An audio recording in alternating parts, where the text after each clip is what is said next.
Okay, there.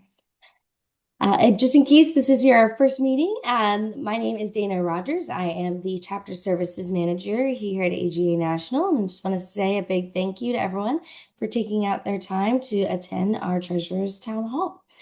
Just so you know, this session is going to be recorded. I will send out a link to the recording and any resources that we discuss after the session is over.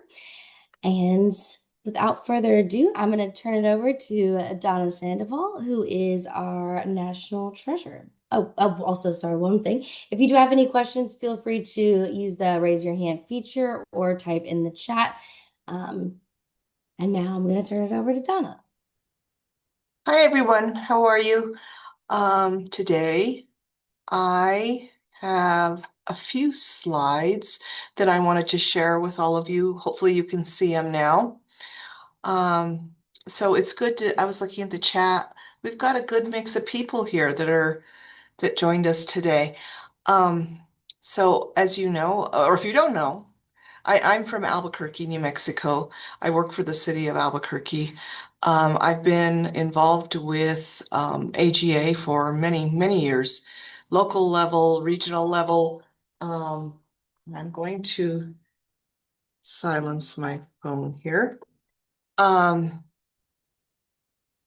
I've been part of the New Mexico chapter, the Albuquerque chapter.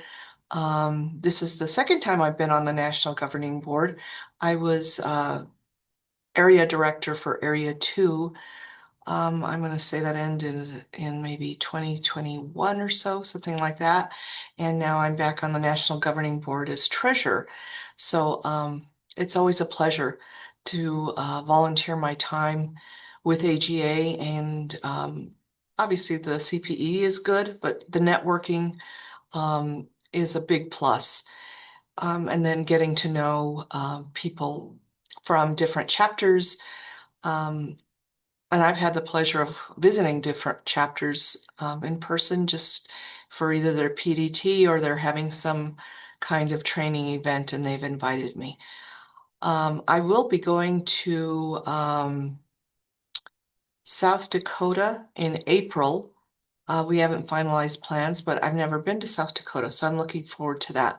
I believe her name is Amanda. I don't know if Amanda's on the call, but if you are Amanda, hello. If not, looking forward to meeting you in person.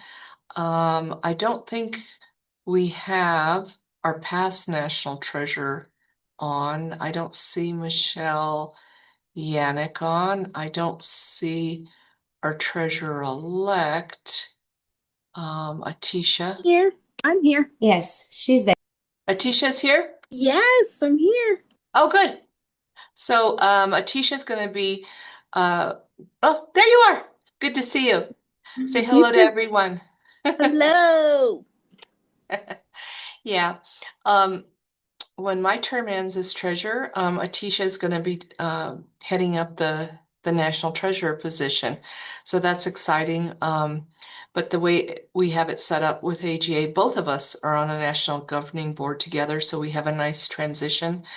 Um, Also, for those of you that are not familiar with how the National Treasurer works, you oversee the Finance and Budget Committee for AGA.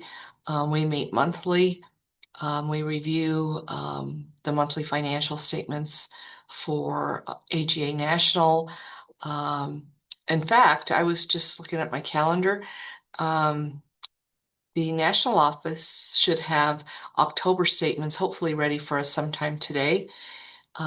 They put it out on the website after management has reviewed, and then the Finance and Budget Committee can review it and see if we have questions. We're not going to have a meeting in November just because it fell on Thanksgiving week, but we will be meeting in December. And of course, we'll exchange emails to see if we have questions on the monthly financial statements. Okay, so our topic for this month's meeting, and if you have questions along the way, I think Dana said to just put something in the question, is it raise your hand or is it a question button, Dana? There is a raise your hand feature. Okay. And if you can't figure that out or the chat, some people have difficulty, the raise your hand feature. It's on the bottom of the screen. It's a like react button. Okay. So Mhm. feel free to do that, or you can wait till the end. Of course, I want your feedback on what we're talking about here. What I wanted to go over today are examples to keep controls in place in your chapter. We're going to be talking about about big events and how do you put controls on big events, because there's a lot of expense and revenue items when you have a big training event. And then we're also going to be talking about audits, agreed upon procedures, or other controls you can put in place. And then again, like I said, if you have things that you'd like to share with a group of controls that you've put in place in your chapter, we want to hear from you too. So,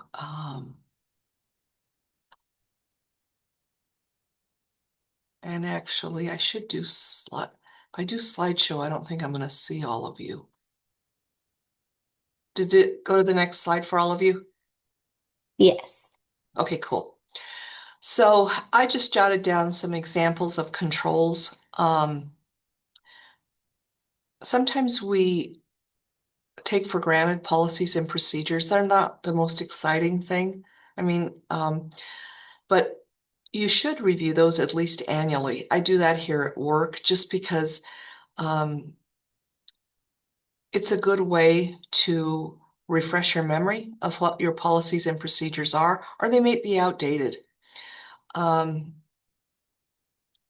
the policies and procedures that I have um, in mind here at work that we look at all the time are having to do with accounts payable and banking changes. There's a lot of, and we're going to talk about phishing scams and things like that.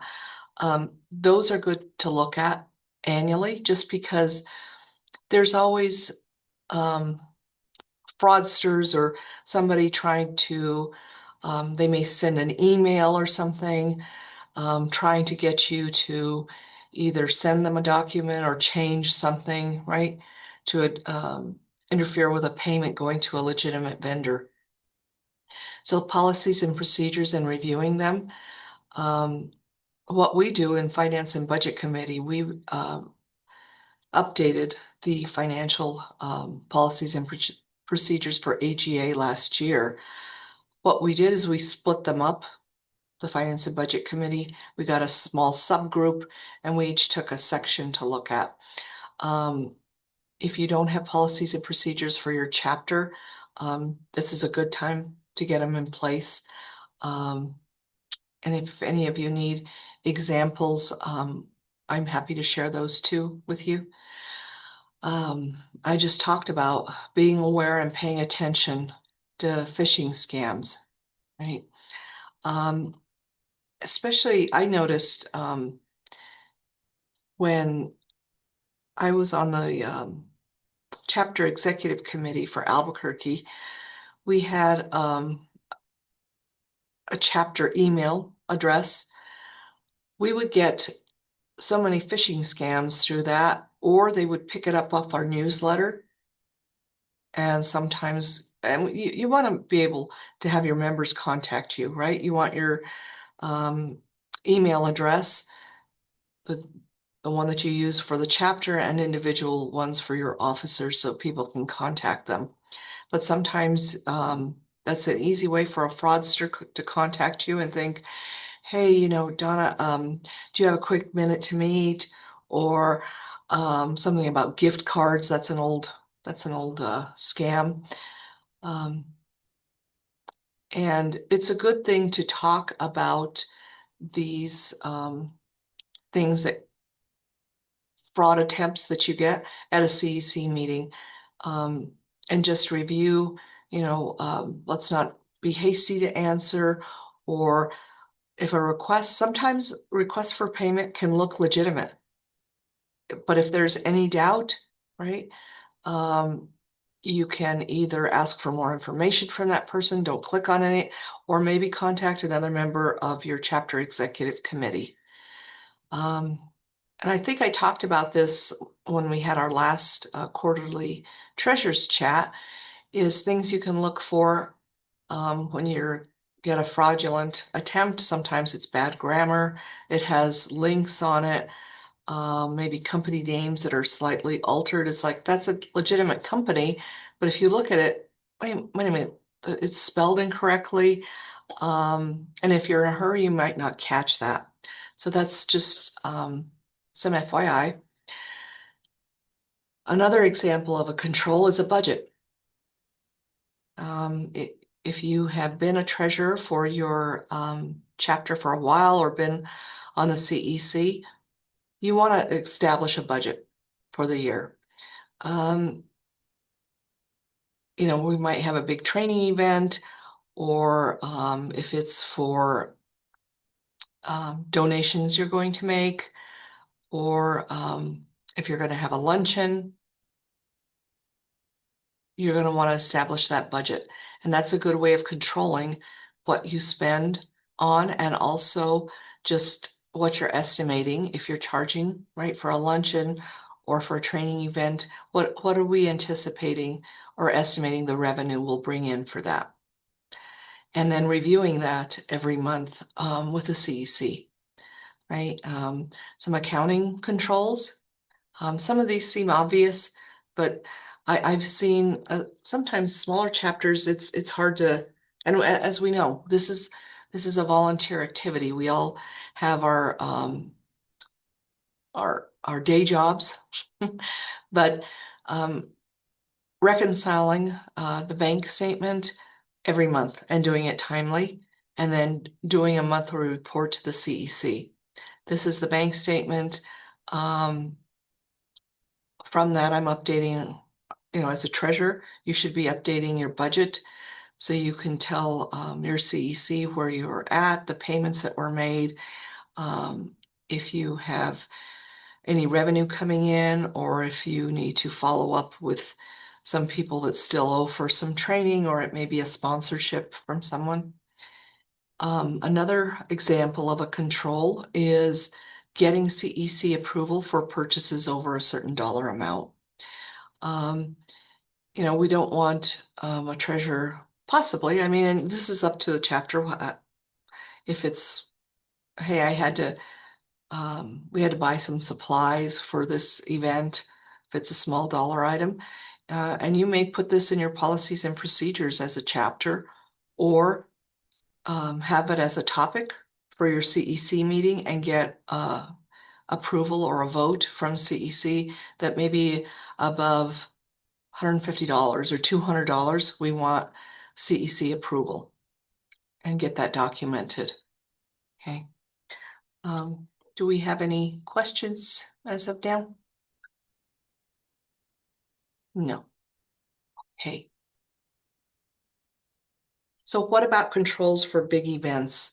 I brought up a budget, overall budget for the program year, but it's a good idea to set up a budget for a large training event. It may be your PDT.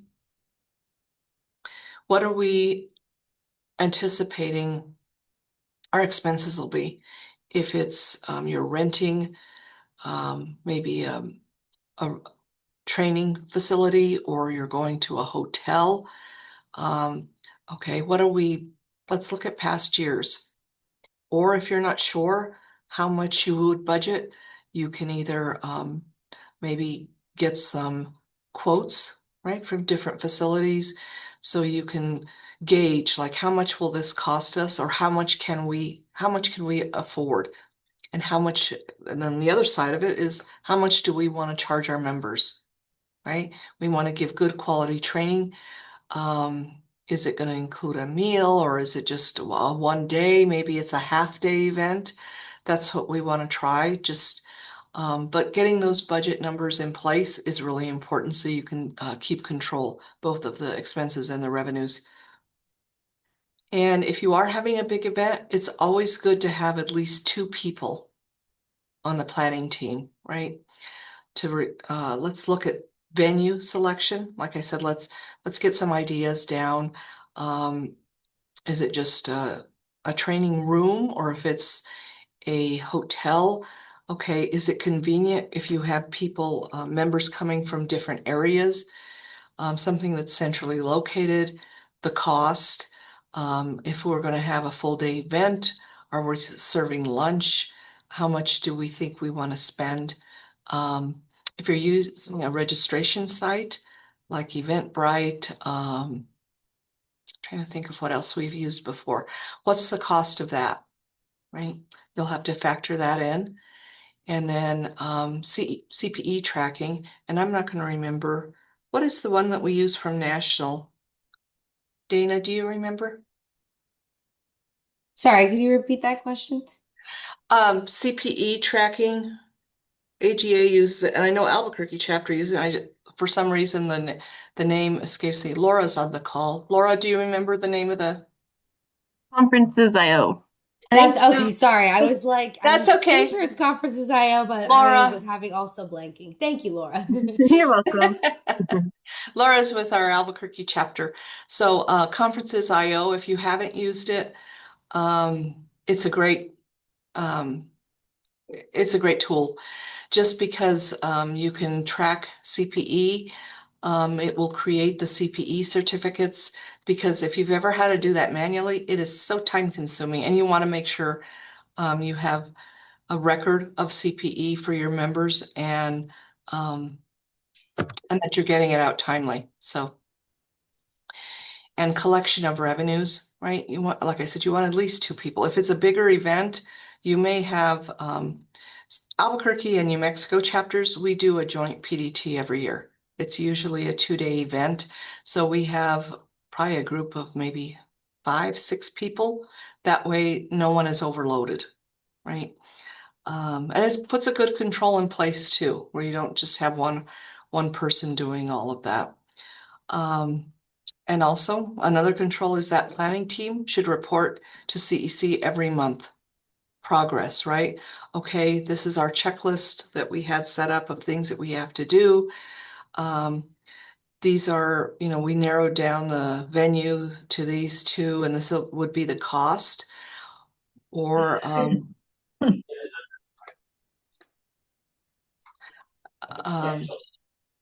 also, if you ran into an obstacle, I don't know, the date, we may have to move it.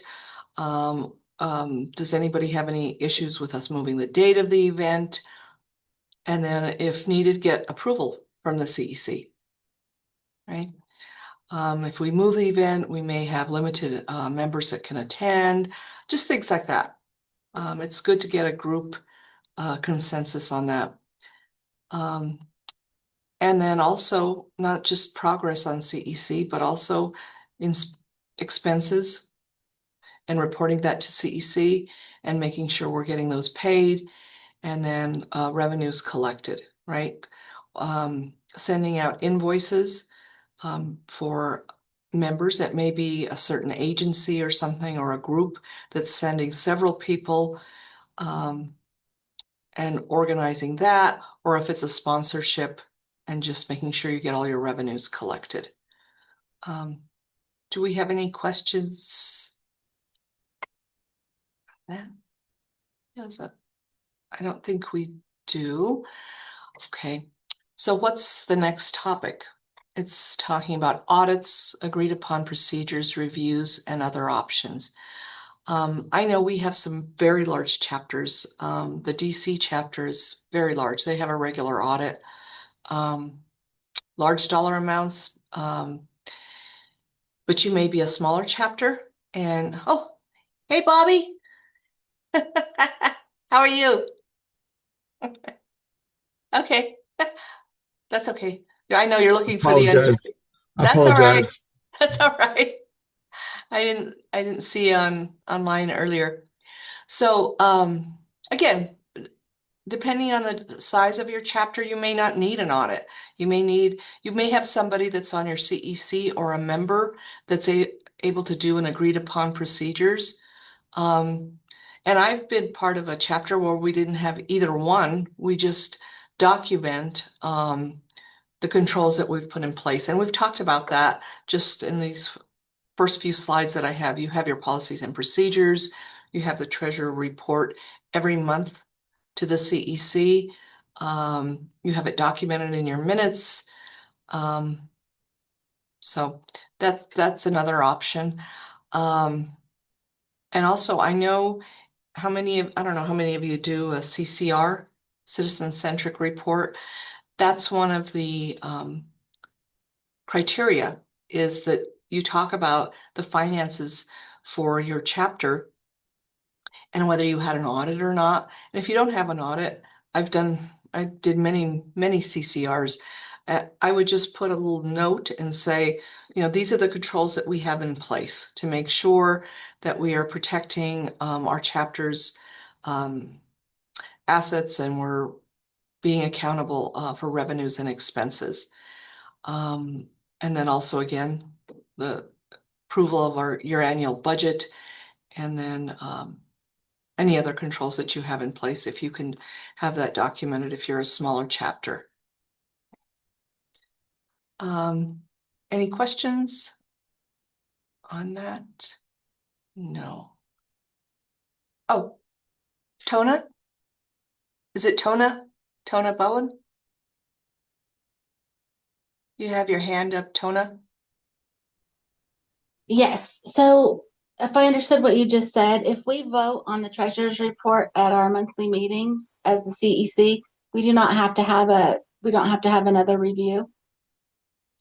I mean, We get the points for the award.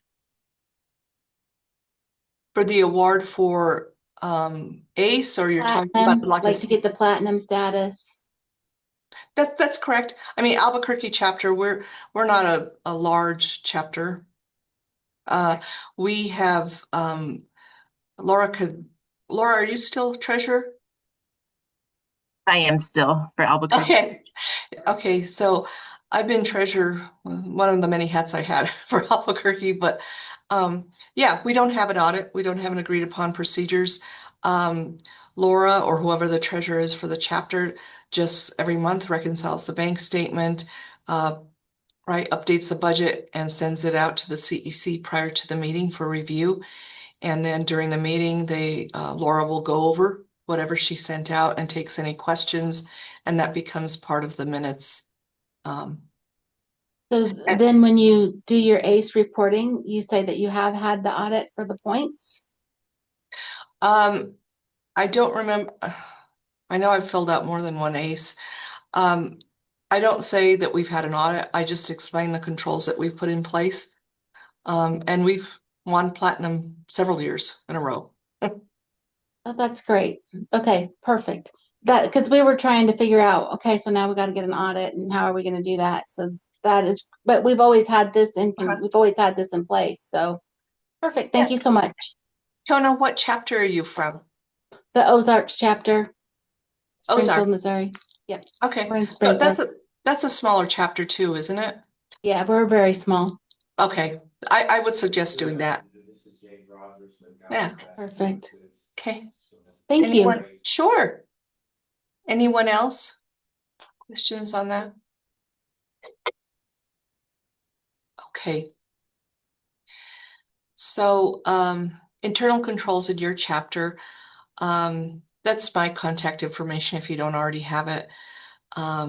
We can take other questions, or if you want to suggest other controls that you have in place and you want to share with the group, feel free. You can unmute yourself, or you want to raise your hand and just share some other things that you do in your chapter. Bobby, I'm sure you want to share something.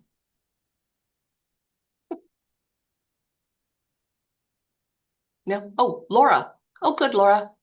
Hi. Actually, this just came up in our meeting this week, and I told him I would ask you. Okay. We are having issues, every year, like every year or two, the signer will change on the bank.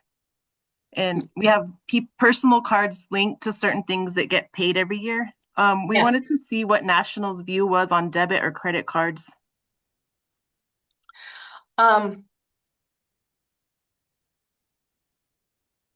If you can put controls in place, I don't see why not. I have never had a debit in the time that I was on the New Mexico chapter and the Albuquerque chapter. We never had that. So what were you thinking about it being like a chapter? Yeah, and the thing that we run into, even if we did that, the signer would change every year. So it would be kind of difficult to get it. I know, that's the only thing. See, because and before you know it, the program year's up and you're having to change. That would be the only drawback, I would think. Because I know it's a pain to try and write a check or something like that. It's convenient to have there you are, Laura. Finally figured it out. That's okay. That yeah, it's just good to have a debit or a credit card. It's just the change in officers would be hard, I would think. Yes. Donna, Yeah. hey, this is Patrick. Hi, Patrick. Hey, how are you? I'm good. I didn't see you on good. I snuck in late. Oh, there you are. If I could jump in real quick on the credit card, the biggest thing that we need to be careful of is making sure the AGA National is not liable for anything on the credit card. So the problem is somebody's got to be liable. It's got to be on somebody's assigned to somebody's social security number, goes on their credit report and that sort of thing. So I would encourage you not to do that. I believe AGA National has said previously, it's been several years since this came up, but AGA National has strongly discouraged that. With the debit card, of course, it's tied to the checking account at the bank, and you do need to have some controls in place. My suggestion would be to make sure you work with the bank or credit union that you're using and have a limit on, well, they're going to have a limit anyway, but make sure that there's a limit on the daily amount and a per transaction amount on each transaction for the credit card. So make sure that it fits what your chapter is looking for and what you're willing to absorb there. So what we've done in the past for the chapter that I've been part of for the last several years, Tallahassee chapter, we have historically used our personal credit cards for transactions and then been reimbursed and provided receipts and those sorts of things to make sure we have proper internal controls. You just want to make sure that somebody doesn't go wild on a chapter credit card, start spending money, the chapter ends up liable, and then AGA National ends up stuck with a bill, because that's not something that AGA National would agree to. So sorry for interjecting. No, Patrick has been on the Finance and Budget Committee for many years, and what he does for a living, he audits banks. He would know. He's an expert. Thank you, Patrick. Laura, does that help? Yes, I just think, I don't know, it just gets hard when someone's linked to a subscription and then they're not there, or something happens. So Oh yeah. Yeah. But I agree with use your card and then get reimbursed for it. But they're not on the CEC and the renewal subscription is on that person's card. or it's their card and the card expires and then something happens. I don't know. We had a situation last year, yeah, where Okay. with Yeah. the card. So But I would agree with Patrick on the controls. Yeah. thank you. Sure. And we have, I think, Evelyn, were you next? Evelyn Stallings? Yes, I was just gonna say something also about that. We have in the not credit card, the debit card since forever. Since I started I was the treasurer for 2 years, then I ended up being the president-elect, and then came back to be a treasurer again. I was gonna say the same thing. We have the debit card, and the president used to have it, and we limited them. And we have an issue a couple of years ago with some president did not turn in the expense, the receipts, and after all, it was a hassle. So we decided I will hold the credit card, or the treasurer will hold the credit card, but not credit card. I'm sorry, the debit card.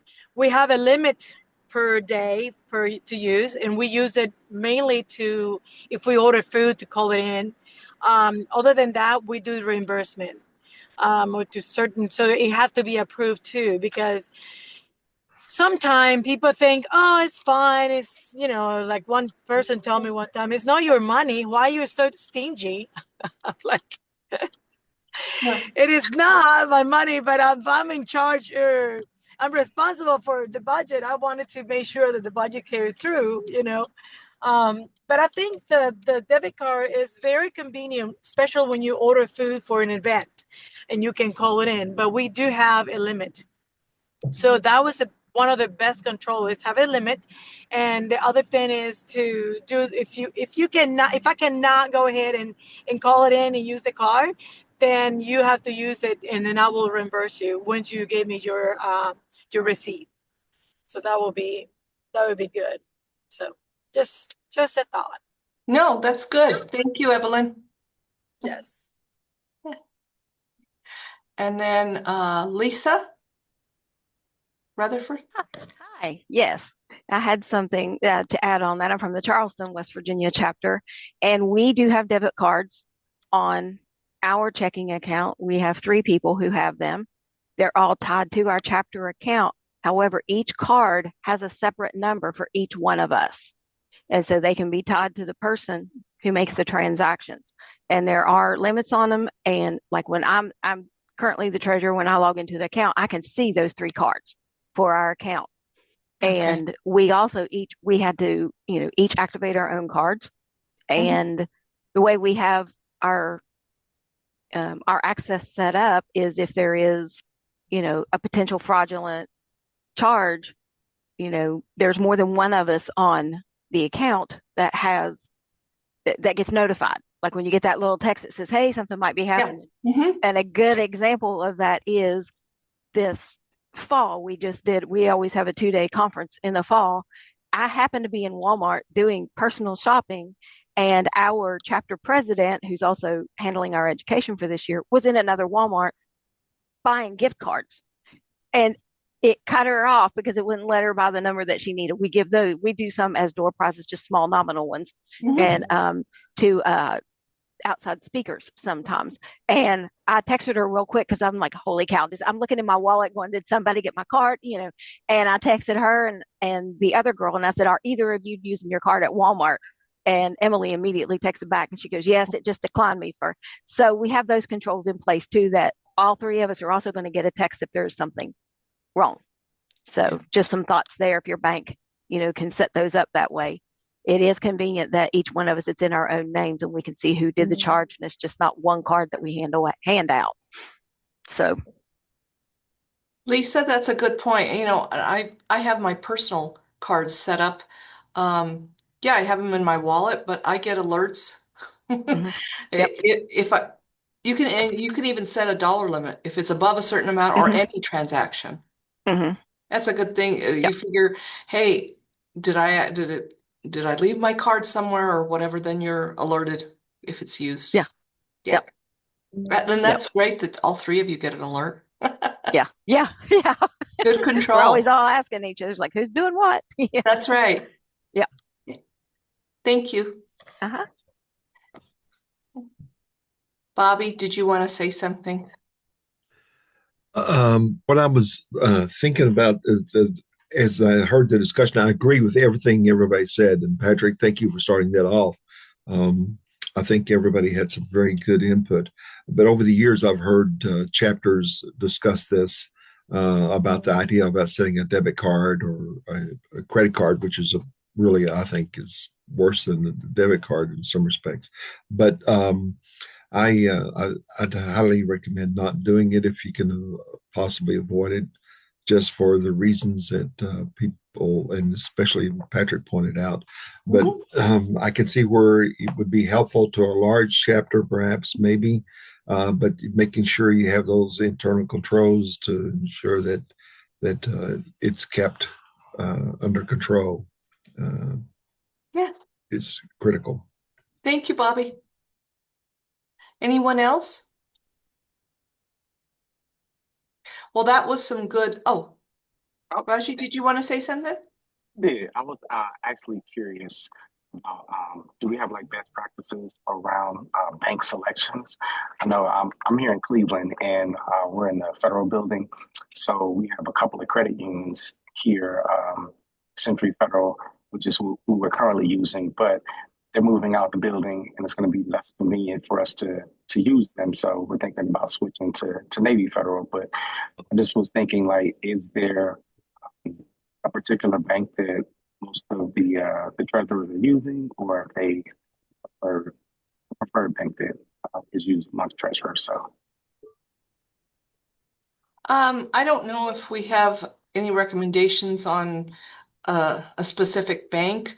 And that might be very just the region that you're in. I mean, yeah, I think Albuquerque and New Mexico chapters, we just picked a bank that was convenient. doesn't really matter then, right? Yeah, Okay, thanks so much. I appreciate it. sure, Raj. This is Trishelle. I'm the president for the New Orleans chapter. And also, and it may have been discussed, and I apologize if I'm repeating, but maybe it might be better also, in addition to whoever has the debit card, just like when we have the travel card in the federal government, you sign something saying that you agree to use the card, not abuse it. And if you do, you're subjected to this, and you turn in a card when you're done, and just put things in place also in addition to the other internal controls that was mentioned, if you choose to exercise a card, so I don't know, that's some other food for thought.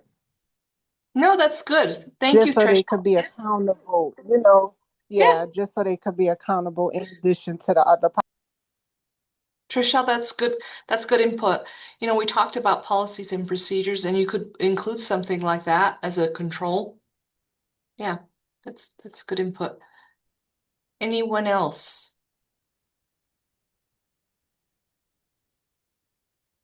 Okay. I know Dana is recording this. Do we share this with people after we're through, Dana? Yes, I will email it out to everyone who's on the call, as well as anyone who's not on the call, who's a chapter president or a chapter treasurer or treasurer elect. And I will send that policies and procedures updated manual as well. Oh, great, great. That way, if somebody wasn't able to join us, they can still hear what we were talking about. I always like to share upcoming events. We have the NLT, or National Leadership Training, in Washington, D.C. on February 18th and 19th.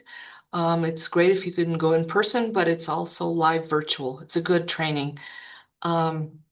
Our next quarterly chat is May 21st. And if I remember, our chosen topic is usually we give feedback on LEAD. I don't know if National has announced this. They're going to connect LEAD with the National PDT in July. It'll be either the day before or something like that. So I may think of another topic. And if you can think of topics for May, you are welcome to reach out to me and give me some suggestions that you think would benefit our group. Okay. And with that. Oh, wait, you know what? Actually, someone did. Vicki Jones said May. You said the next meeting was February, correct? May. Hold on May one second. 21st, I think, isn't it? Or is there one? There's one more in between. February 19th. You know why we're not going to have that one? Because it's during NLT. Okay. Thank you. There we go. I was like, I know there's something with that. All right. Yeah. I'll make sure to note that down. Yeah. But like I said, if you could think of topics that you'd like to talk about at our next quarterly chat, I'd love to hear them. I'm glad we had so many people attend, 47 people. That's wonderful. Okay. Well, everyone, you have a good rest of your day. You got a little bit of time left, and we shared some good information here. Thank you for participating, and thank you for all that you do for AGA. You're what make us successful.